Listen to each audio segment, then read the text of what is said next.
Bismillahirrahmanirrahim. Tashilul aulad. Hamdalillahi salatan wa salama ala Muhammadin sayyidan imama wa alihi wa sahbihi wa man tala Qur'anahu ittiba'a wa rattala. Ini nazam tajwid untuk dihafalkan tentang nun sukun tanwin panjang bacaan. Semoga bermanfaat untuk santri, makbul berpahala di akhirat nanti.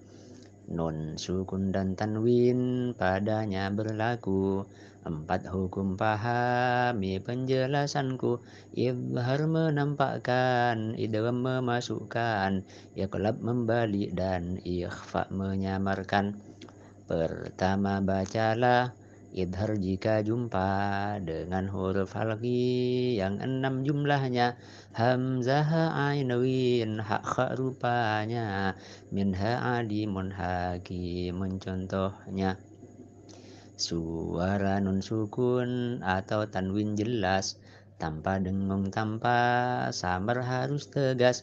Idgham hurufnya ada 6 dihimpun oleh ulama dalam lafadz irmulun.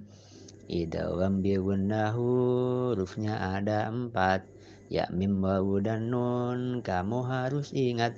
Contoh bi gunnah mi walim masalamma mayaqulu yawma idzin na'imah. Jangan baca idgham dalam satu kata. Contoh dunia sinwan, baca idhar saja. Bi gunnah maksudnya baca dengan dengung. Bila gunnah baca dengan tidak dengung. Idgham bila gunnah, lam ra hurufnya, min rabbihim walakilla contohnya. Suara nun sukun dan suara tanwin jumpa ba di balik jadi suara mim. Itu arti iqlab, membacanya dengung, disertai samar, kamu jangan bingung. Contohnya amburi ka busyram baina ambihum qomam buram min bainina.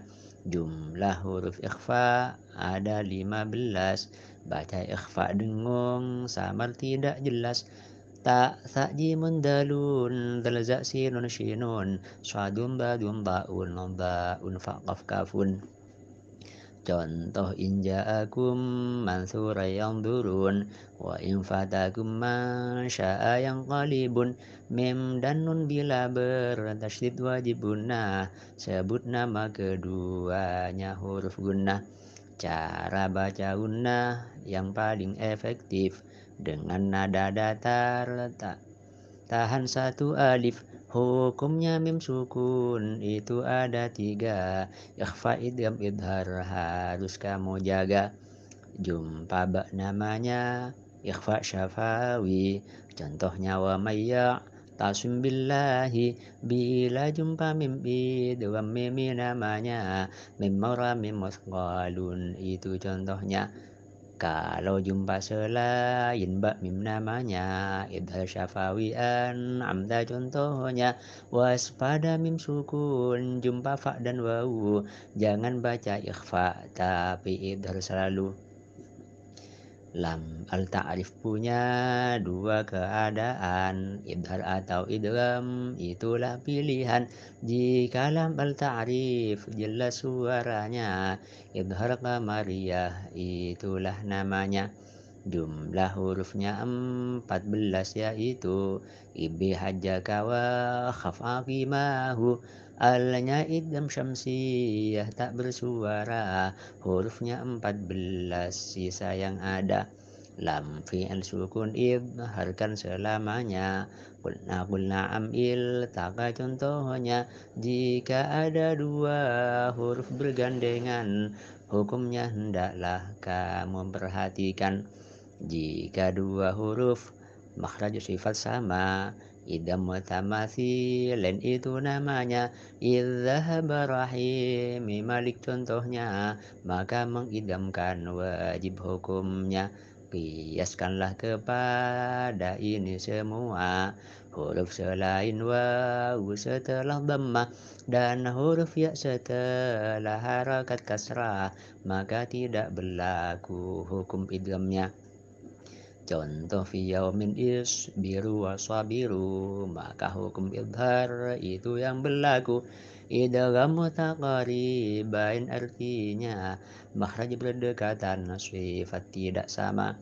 Qad ja'ahum itta'tihim qad sami'a as-salihatu tuba ba'da dzalika an-nufusu zuwijat. Contoh lainnya mengidamkan adalah jaiz hukumnya jika makhraj sama, sifat berbeda, itu mata jenis lain namanya.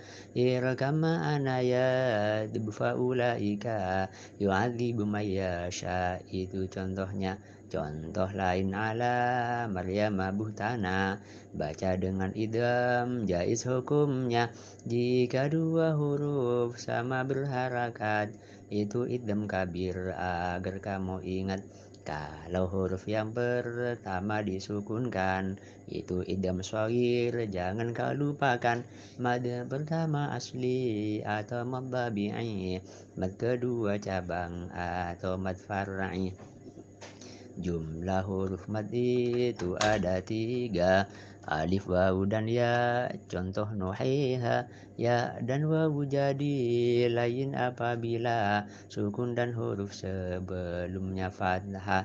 Contoh hadal baiti dan min khaufin, jika waqaf namanya jadi mad lain, jika tidak ada sukun tasydid hamzah setelah mad maka tabi'i namanya.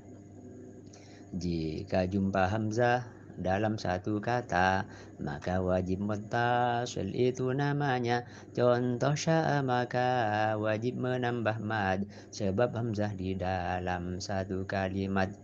Panjangnya ulama beda pendapat, yang masyhur adalah 5 harakat. Jika ada mad di akhir kalimat, bertemu hamzah di awal kalimat, itu namanya mad jaiz mufasil, boleh baca panjang seperti muttasil. Contoh fi ummiha, boleh menambah mad, kadar panjangnya ulama tak sepakat.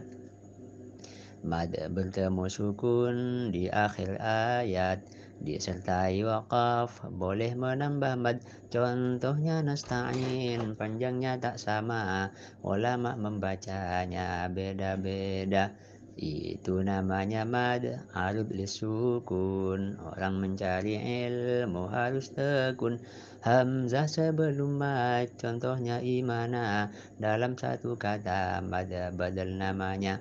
Jika sukun bersambung setelah mad, wasol atau waqaf dalam qiraat, itu namanya mad lazim kau ingat. Ulama sepakat 6 harakat. Mad lazim terbagi menjadi 4. Lazim harfi di pembukaan surat, hurufnya di dalam kam asal naqas. Dalam Al-Quran contohnya sudah jelas. Selain harfi namanya lazim kilmi, lalu masing-masing dibagi lagi. Tasydid setelah mad mutsaqal namanya, sukun sesudah mad mukhaffaf namanya. Alif lam mim dabbah, contoh mutsaqalnya. Hamim shad nun al-an, contoh mukhaffafnya. Huruf tafkhim itu 7 jumlahnya, khasaba, dha, dan fathahnya. Qad bujadin itu huruf qalqalah, mantul jelas dalam waqaf dan sukunnya. Inilah susunan yang cukup indah, anak didik menghafalnya sangat mudah. Ditulisnya pada bulan Dzulqa'dah 1443 Hijriah. Nama nadamnya Tashilul Aulad, semoga banyak memberi manfaat. Alhamdulillahilladzi sahala ala tartibiha dan nadmi munjala, musalliyan ala nabiyil muqtada wa alihi wa sahbihi wal muhtada.